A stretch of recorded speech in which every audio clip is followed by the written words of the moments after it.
Moi, saluer nous toutes, cap regarder et puis partager vidéo ça. Ça fait plaisir de fait que nous avons l'opportunité pour nous effectuer un grand voyage. Un voyage autour de cette interrogation. Est-ce que Jésus-Christ, c'est réellement Dieu? Pour qui ça, interrogation ça? Via constat que nous faisons, ça a sonné dans nos oreilles nous, il y a pile conception divergente autour de la divinité de Jésus-Christ. Il y a des gens qui croient que Jésus-Christ c'est Dieu, il y a des gens qui disent non, il n'est pas Dieu. Et bien, question ça, avec Arnold Pressoir, qui est pasteur, licencié en sciences juridiques, maître en théologie pratique, qui va utiliser la Bible comme boussole pour aider au parler avec évidence sur la nature de Jésus-Christ ou encore sur la divinité de Jésus-Christ. Est-ce que Jésus-Christ c'est Dieu ou bien il n'est pas Dieu? Pour ne pas parler, pour parler, parce que nous avons folie parler de Jésus-Christ, nous parler. Parfois, il y a des gens qui disent Jésus-Christ c'est Dieu, qui ne pas même qu'à prouver ça. Il y a des gens qui disent Jésus-Christ n'est pas Dieu, qui ne pas même capable de prouver. Pendant que nous avons un document légal qui servait de référence, quel que soit le monde qui a parlé sur bon Dieu, sur Jésus-Christ, Saint-Esprit, etc., pour référer. Nous prenons la Bible la mer. C'est donc coup d'œil dans Isaïe chapitre 4, le verset 2. Isaïe chapitre 4, le verset 2. Pour nous effectuer le voyage ça. Pas oublier l'interrogation, est-ce que Jésus-Christ c'est réellement Dieu? C'est pas moi qui parle de oui, c'est Dieu ou non, il n'est pas Dieu. C'est la Bible qui va le parler. La Bible qui va le parler.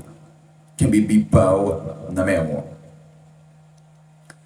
Parce que dans Isaïe chapitre 4, Dieu dit peuple a péri faute de connaissance. Ah non, j'ai écouté dans Isaïe chapitre 4, verset 2, pour nous voir qui ça parole a dit. Allez, Isaïe 4, verset 2.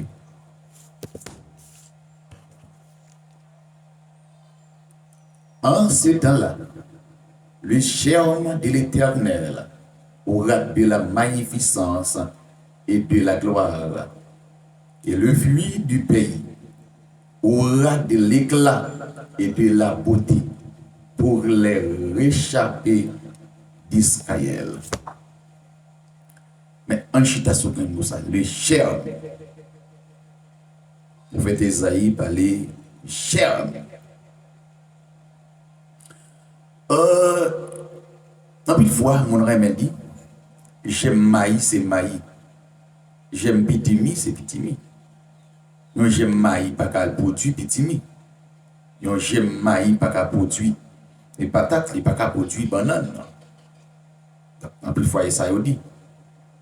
Et pour montrer, il a parlé des chaînes du monde qui est presque une autre partie du monde.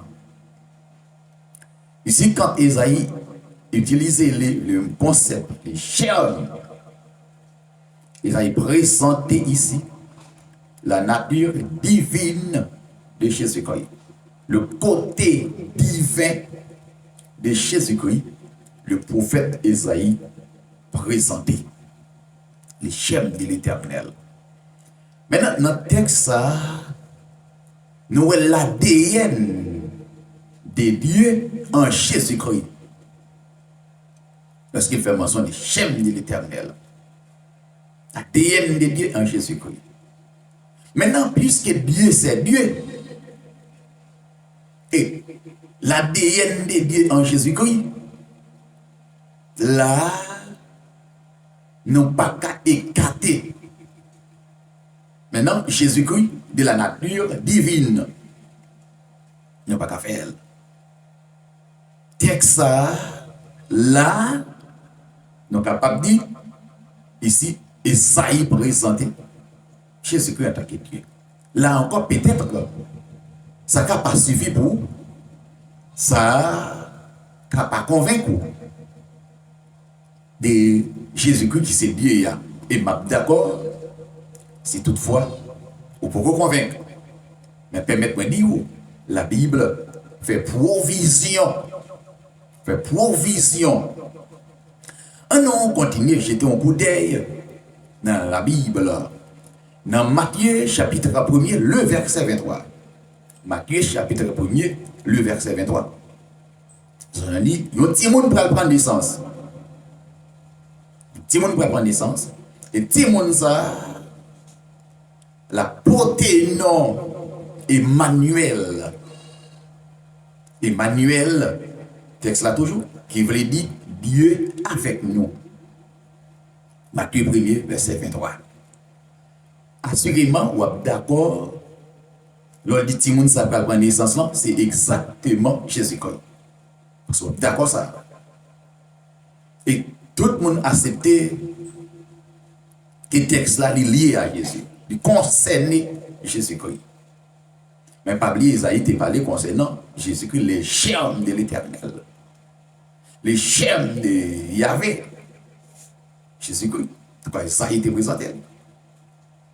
Ok? Qui voyez nous exactement dans Matthieu chapitre 1er, verset 23. Mais, il n'est pas dit Emmanuel, un Dieu avec nous. Il n'est pas dit un petit Dieu avec nous. Mais il dit Dieu avec nous. Emmanuel, Dieu avec nous. Dans la langue grecque, ancien, lorsqu'il y a utilisé moyo, depuis moyo il y a un article indéfini, dans le grec là, vous seulement mettez moi, vous ne pas mettre article là. Par exemple, vous mettez théos, qui t'appelait dit un Dieu. Mais vous ne pas mettre théos. Dans Matthieu 1er verset 23, vous mettez ho théos. Ho théos. Ho théos ici veut dire le Dieu. Mais traducteur, vous arrivez dans le canon, vous ne pas mettre les dieux, mais vous mettez Dieu avec nous.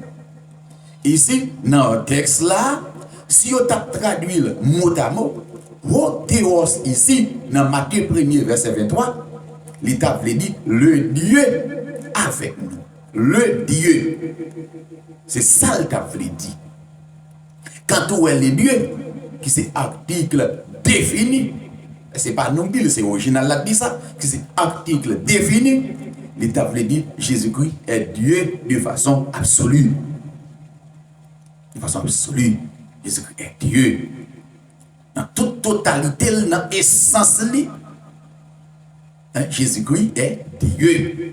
Matthieu 1er, le verset 23. Le texte là, il est clair dans ce sens-là.